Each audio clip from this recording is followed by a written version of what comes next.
வாழ்க்கையின் வேர்களோ மிக ரகசியமானது.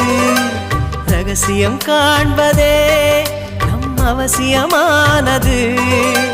தேடல் உள்ள உயிர்களுக்கே தினமும் பசி இருக்கும். தேடல் என்பது உள்ளவரை வாழ்வில் ருசி இருக்கும். பாடல் போல தேடல் கூட ஒரு சுகமே.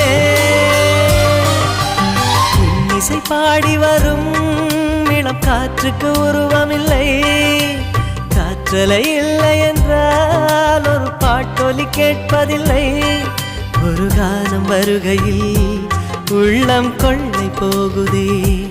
ஆனால் காற்றின் முகவரி கண்கள் அறிவதில்லையே. இந்த வாழ்க்கையே ஒரு தேடல் தான். அதை தேடி தேடி தேடும் மனது தொலைகிறதே.